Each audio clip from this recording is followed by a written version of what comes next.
আজকে আপনাদেরকে দেখাবো যে ফার্মটার লিটার এবং এই হপারগুলো, এই যে ফিডারগুলো আমরা ব্যবহার করছি। ফিডারের যে সাইজটা দেখুন, ছোট সাইজের যে ফিডারগুলো অনেকে কেনে যে দামটা কমের জন্য, কিন্তু এইগুলো বড় পাখির ক্ষেত্রে খুবই বাজে। ইনি একটা সিস্টেম করেছে যাতে জালিটা পাখির ফিডারটা যাতে পাখির গলায় না বাঁধে, তার জন্য এখান থেকে একটা করে কেটে দিয়েছে যে বড় পাখিগুলো খেতে পারবে।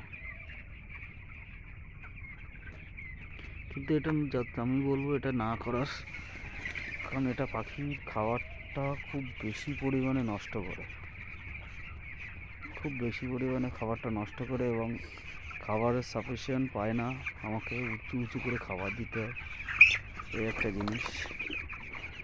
আর একটা জিনিস আপনারা খেয়াল করছেন, লিটার এখানের খুবই বাজে। এই লিটারের যে দলা হয়ে আছে, এগুলোকে আমাদের চিলে দিতে হবে। চিলে ফেলে না দিলে আপনি যত লিটারের সাথে দেবেন, ভালো লিটার দেবেন, সেগুলো নষ্ট হয়ে যাবে। যত ভালো লিটার দেবেন, খারাপের সাথে যদি আপনি একটা ভালো, এক বস্তা ভালো আলুর ভেতরে একটা খারাপ আলু দাও, যেমন খারাপ হয়ে যায় তেমনই এই যে লিটারের ভেতরে যা ইয়ে করছে, এর ভেতরে এই লিটারটাকে যদি সাথে যদি আপনি ভালো লিটার যতই দেন না কেন, লিটারটা নষ্ট হয়ে যাবে।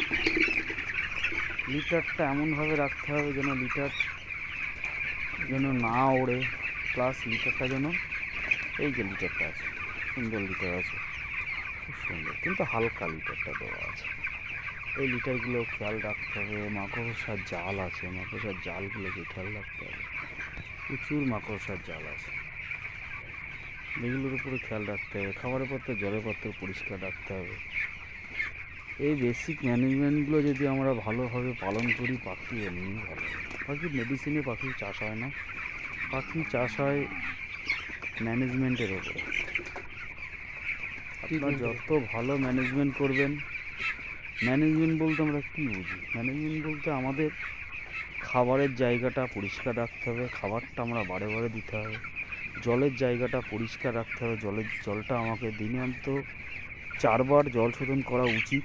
যদি না করা যায়, কম করে 3 বারের নিচে যেন জল শোধন না হয়, এটা আমাদের খেয়াল রাখতে হবে। এবং এই লিটারটা ঘাঁটতে হবে। লিটারটা ঘেঁটে অ্যামোনিয়া গ্যাস রোজ সকালে একবার করে হলেও লিটারটা ঘেঁটে দিতে হবে। এবং ফার্স্ট কাজ আমাদের সকালে লিটার ঘাঁটা।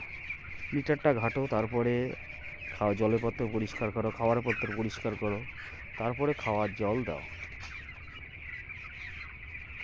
এই তো আমাদের কাজ। এইগুলোই, এই বেসিক ম্যানেজমেন্টগুলো যদি আমরা মেনটেন করি, স্প্রে একদিন বাদ একদিন স্প্রে করো, 28 দিন 30 দিন পরের থেকে রোজ স্প্রে করো, এইগুলো আমরা যদি মেনটেন করি, পাখির রেজাল্ট এমনি ভালো হবে। আর যদি এইগুলো আমরা মেনটেন না করি, পাখির রেজাল্ট খারাপ হবে। মেডিসিনে পাখি চাষ হয় না, মেডিসিন যতই তুমি প্রয়োগ করো না কেন, তাতে ফল ভালো আসবে না। আমাদেরকে খাবার খাওয়াতে হবে, বেশি বেশি খাবার খাওয়াতে হবে, বেশি বেশি জল খাওয়াতে হবে, এবং থাকার জায়গা, খাওয়ার জায়গা, এগুলো পরিষ্কার পরিচ্ছন্ন।